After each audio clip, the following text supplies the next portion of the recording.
बहुत ही हैरानी की बात है कि एक तरफ हम मंगल पर पहुंचने की कोशिश कर रहे हैं और दूसरी तरफ अपने ही धरती के रहस्यों से अब तक अनजान है।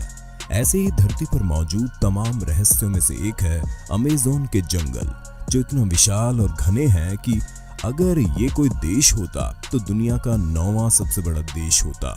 यहाँ इतने बड़े और लंबे पेड़ है कि यहाँ पर जमीन पर रोशनी तक सही से नहीं पहुँचती। बीते कुछ सालों में यहाँ ऐसी ऐसी चीजें मिली और खोज हुई जिसे देखकर साइंटिस्ट हैरान हो गए। तो चलिए आज की इस वीडियो में हम आपको रूबरू करवाते हैं अमेज़न के जंगल में छुपे रहस्यों के बारे में। नए व्यूअर्स जल्दी से सब्सक्राइब तो कर लो और बगल की घंटी दबाकर ऑल पर क्लिक कर देना। एक बार आप इस फुटेज को देखिए, आपको क्या दिखाई दे रहा है? सिर्फ टूटे पेड़ की टहनी? जी नहीं, ध्यान से देखिए, यहाँ एक पक्षी छुपा बैठा है। अब भी नहीं दिखा? चलिए तब तो ठीक है, यानी ये पक्षी अपनी कला में माहिर है। अमेज़न के जंगलों में पाए जाने वाले इस पक्षी का नाम पुटू है, जो असाधारण छलावरण की कला में माहिर है। ये पक्षी वैसे आमतौर पर दिखाई नहीं देता, क्योंकि एक तो ये रात में बाहर निकलते हैं और दिन में किसी टूटी टहनी में इस तरह से अपने आप को छुपा लेते हैं कि आप उन्हें देख नहीं पाएंगे। ये अपनी आंखें हमेशा अध खुली रखते हैं और घंटों तक एक ही मुद्रा में शांत बैठे रहते हैं। साइंटिस्ट इस पर भी अभी रिसर्च कर रहे हैं। ऐसे पता नहीं कितने जीव जंतु इस जंगल में छिपे बैठे हैं। ऐसी एक अनोखी पिंक डॉल्फिन यहाँ अमेज़न रिवर में पाई जाती है। क्या आपने कभी किसी पेड़ को चलते हुए सुना है? नहीं ना, अमेज़न के जंगल में एक ऐसा ही पाम ट्री है जो चल सकता है। जी हाँ, सही सुना आपने आज तक सिर्फ हॉलीवुड फिल्मों में पेड़ों को चलते देखा होगा, लेकिन अमेज़न जंगल में इतने रहस्य छुपे हैं जो सोच भी नहीं सकता कोई। हालांकि हमारे ये पेड़ वैसे नहीं चल सकते जैसा फिल्म में दिखाया गया है, क्योंकि इनके चलने की या यूं कहे आगे बढ़ने की गति बहुत धीमी है। होता यह है कि पेड़ की नई जड़ धूप के कारण उसी दिशा में ग्रो हो जाती है और पुरानी जड़ को रिप्लेस कर देती है, जिससे पेड़ सालों के अंतराल पर धूप की तरफ आगे खिसकते जाते हैं। इन्हें कास्पोना नाम से भी जाना जाता है।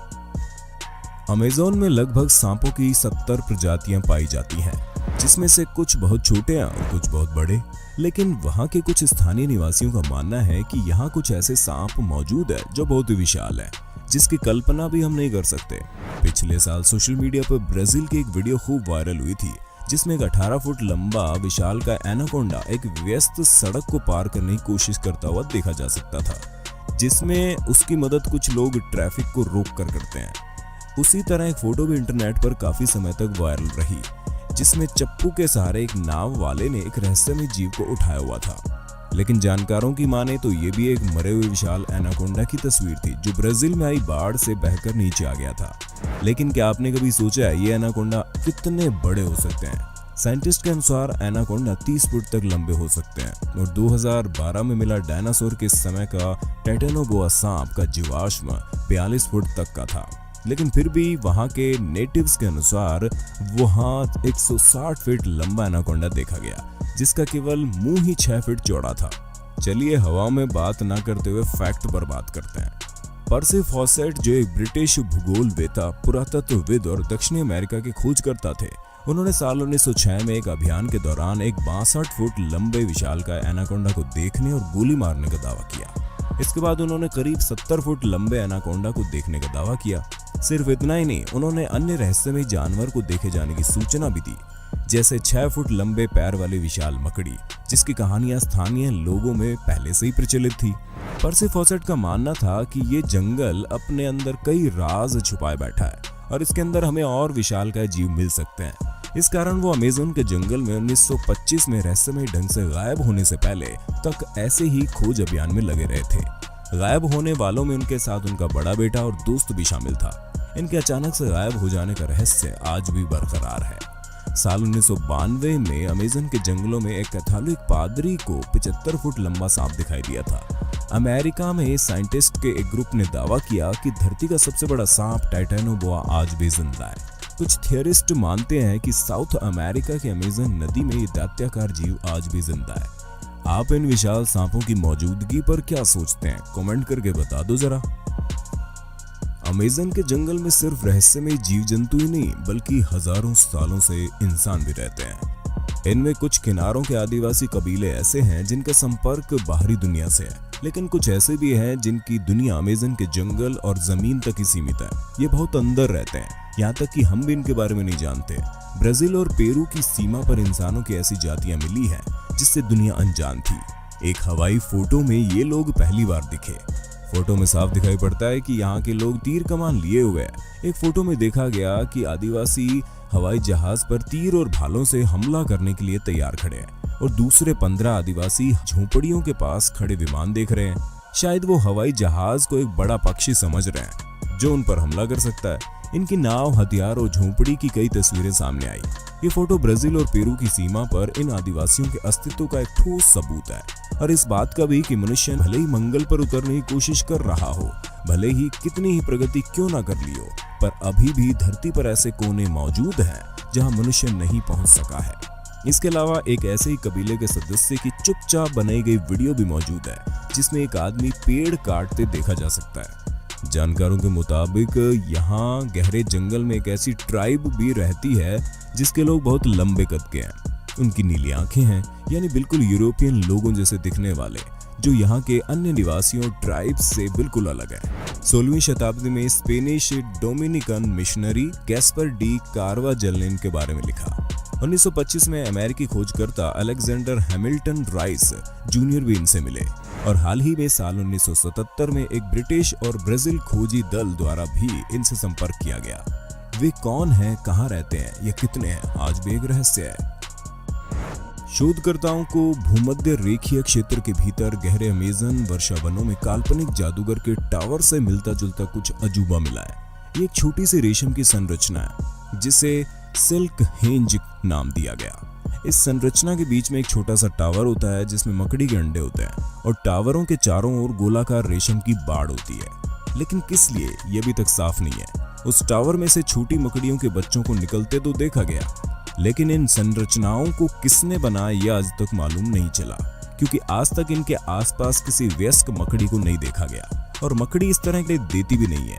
सुरक्षा के मायने से भी वो जाल में ही अंडे देती है, इसलिए साइंटिस्ट का मानना है कि ये जरूर कोई नई स्पीशीज का काम हो सकता है। साइंटिस्ट का मानना है कि शायद इसका उपयोग छोटे भूखे कीड़ों से बच्चों की सुरक्षा करने के लिए हो सकता है।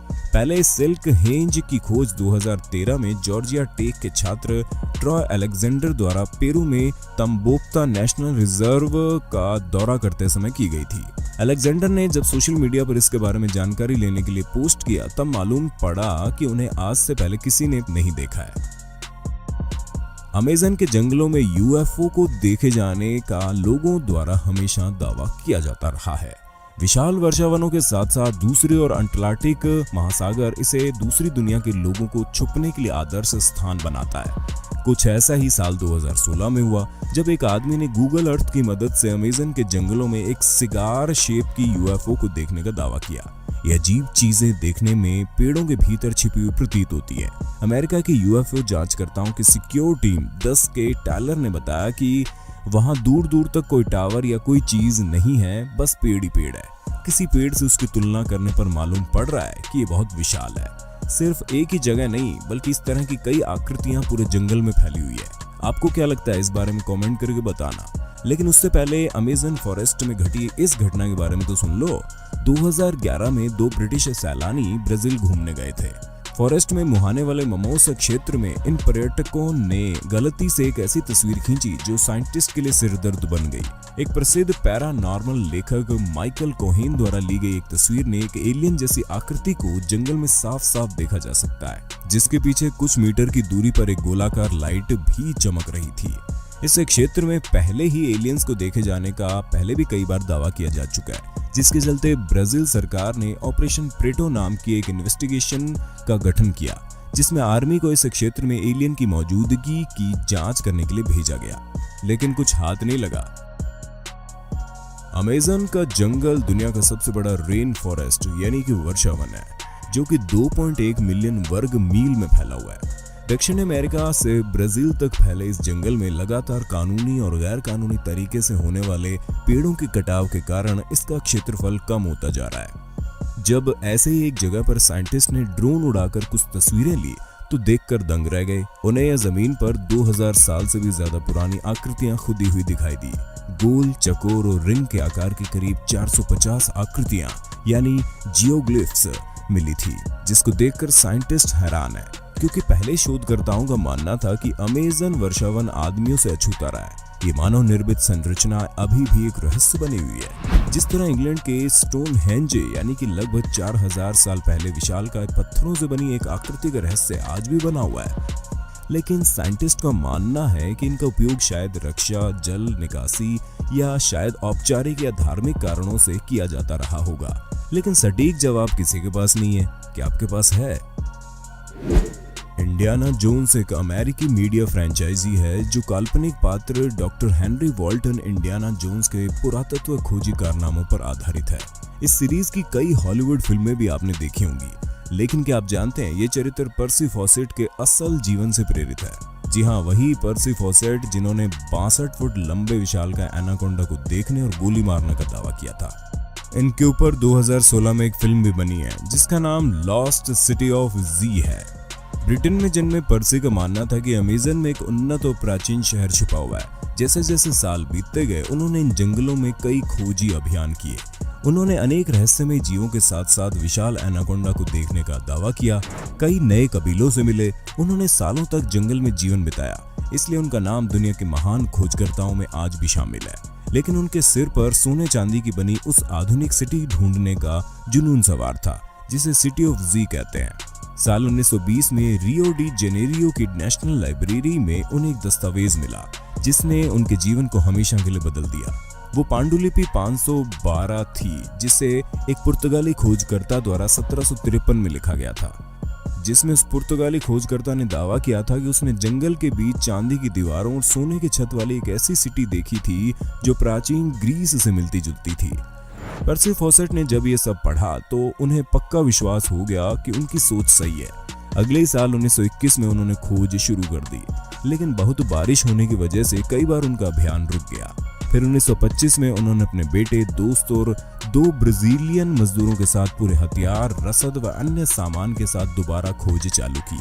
उन्होंने 5 महीने बाद अपनी बीवी नीना को लेटर लिखकर लोकल से भिजवाया कि बस वो उस सिटी तक पहुंचने वाले हैं। उसके कुछ महीनों बाद इन तीनों का कुछ पता नहीं चला। वो रहस्यमय ढंग से गायब हो गए।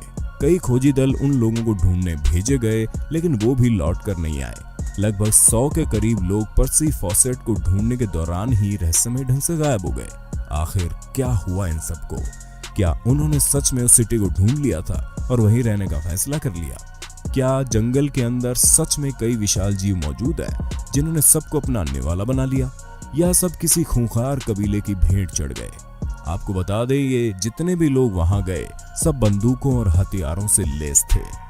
आप इस बारे में क्या सोचते हैं जरूर बताना। वीडियो बहुत लंबी हो गई है, लेकिन रहस्य खत्म होने का नाम ही नहीं ले रहे, इसलिए अगर वीडियो पसंद आई हो तो नेक्स्ट पार्ट की डिमांड कमेंट में कर देना।